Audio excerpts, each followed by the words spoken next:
اعوذ باللہ من الشیطان الرجیم بسم اللہ الرحمن الرحیم۔ شروع اللہ کا نام لے کر جو بڑا مہربان نہایت رحم والا ہے۔ ربی اشرح لی صدری ویسر لی امری واحلل عقدۃ من لسانی یفقہوا قولی۔ ناظرین، آج ہم جس نبی کے قصے کے متعلق بات کریں گے وہ حضرت ایوب علیہ السلام ہے۔ قرآن میں صبر کے معاملے میں ایوب علیہ السلام کا ذکر خاص طور پر کیا گیا ہے۔ آپ کا صبر بہت مشہور ہے۔ آپ حضرت ابراہیم علیہ السلام کی 5ویں پشت میں سے تھے۔ آپ کا قیام سرزمین اوس میں تھا جو فلسطین کی مشرقی سرحد کے ساتھ ہے۔ آپ کو قوم حوران کی طرف نبی بنا کر بھیجا گیا۔ یہ قوم ملک شام میں رہائش پذیر تھی۔ آپ بہت زیادہ مالدار تھے۔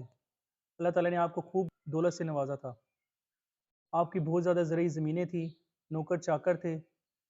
آپ ایک بہت بڑے تاجر بھی تھے اور تجارت دور دور تک پھیلی ہوئی تھی۔ کثیر اولاد تھی اور آپ بہت طاقتور بھی تھے۔ اصحاب کی تعداد بھی بہت زیادہ تھی۔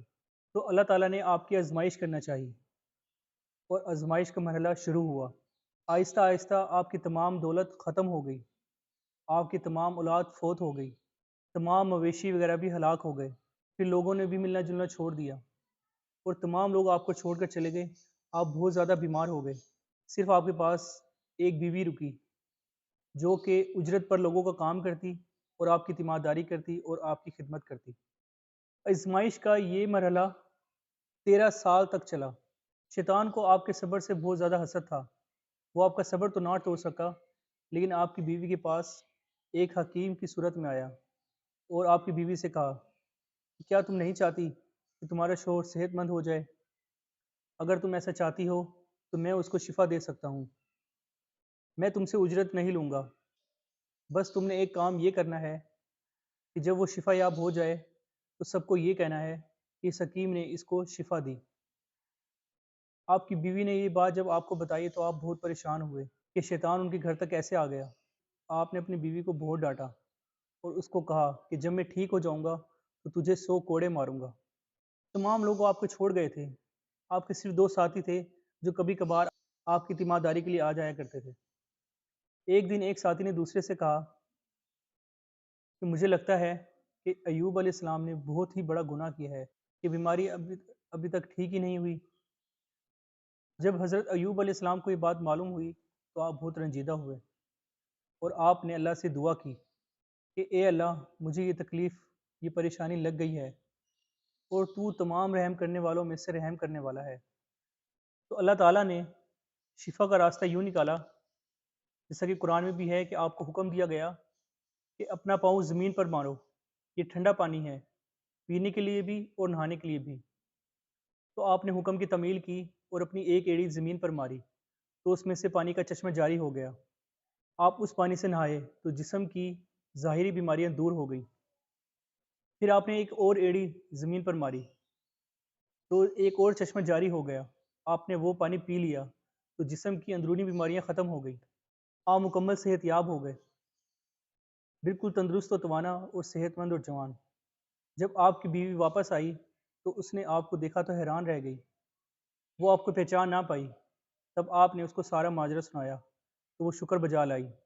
اللہ تعالیٰ نے آپ کو پھر سے مال و دولت، مویشی، زرعی زمین سے نوازا اور آپ کی بیوی کو وفا اور صبر کا یہ صلہ ملا کہ اللہ تعالیٰ نے اس کو اور زیادہ جوانی عطا کی۔ وہ پہلے سے زیادہ جوان ہو گئی اور اس سے اللہ تعالیٰ نے آپ کو 26 لڑکے عطا کیے، یعنی کہ پھر سے آپ کی اولاد کی کثرت ہو گئی۔ آپ نے یہ قسم کھائی تھی کہ جب میں صحت یاب ہو جاؤں گا تو اپنی بیوی کو 100 کوڑے ماروں گا، لیکن پھر آپ نے سوچا کہ اس کو اس کی وفا کا یہ صلہ دینا مناسب نہیں۔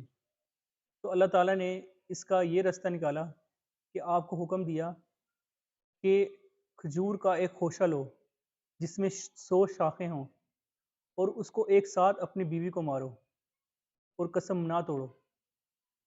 اس طرح یہ 100 کوڑوں کا بدل ہو جائے گا۔ لہٰذا آپ نے ایسا ہی کیا۔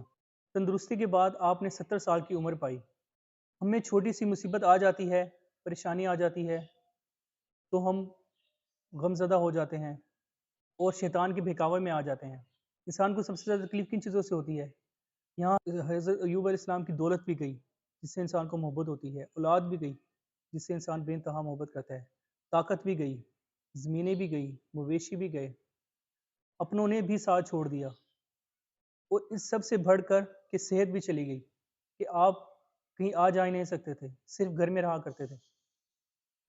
لیکن اس کے صبر کا اللہ تعالیٰ نے کتنا پیارا صلہ دیا کہ 13 سال تک آپ نے مسلسل صبر کیا اور کبھی ناشکری نہیں کی، اور اللہ کا ذکر کرتے رہے اور صبر و شکر کرتے رہے۔ ہمیشہ یاد رکھو کہ اللہ تعالیٰ آپ کی برداشت کا امتحان نہیں لیتا، وہ امتحان لیتا ہے آپ کے ایمان کا۔ تمہیں لگتا ہے کہ تم اب تھک گئے ہو، لیکن تھکتا تمہارا ایمان نہیں بلکہ تھکتا تمہارا حوصلہ ہے۔ اللہ تعالیٰ سے امید لگانے والے کو اللہ تعالیٰ کبھی نا امید نہیں کرتا، اور اللہ تعالیٰ کو وہ لوگ بہت پسند ہے جو کہتے ہیں حسبی اللہ و نعم الوکیل، یعنی میرے لیے اللہ کافی ہے۔ جیسا کہ قرآن میں ہے، ہم تمہیں آزمائیں گے، ہم لازماً تمہیں آزمائیں گے، خوف کی کیفیت طاری کر کے، بھوک، فکر و فاقہ سے، مالی نقصان سے، جانی نقصان سے، اور پھل اور میووں کے نقصان سے۔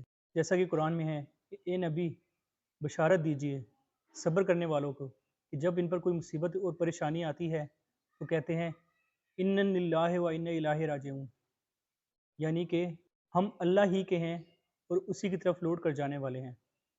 یہ الفاظ انسان کو بہت تقویت دیتے ہیں کہ جو نقصان بھی ہو جائے، کوئی پریشانی بھی آ جائے، تو آپ کی یاد رکھیں کہ اللہ آپ کو دیکھ رہا ہے، اور کچھ بھی ہمارا نہیں، سب کچھ یہیں رہ جانا ہے، اور ہم نے واپس لوٹ کر اپنے رب کے پاس جانا ہے۔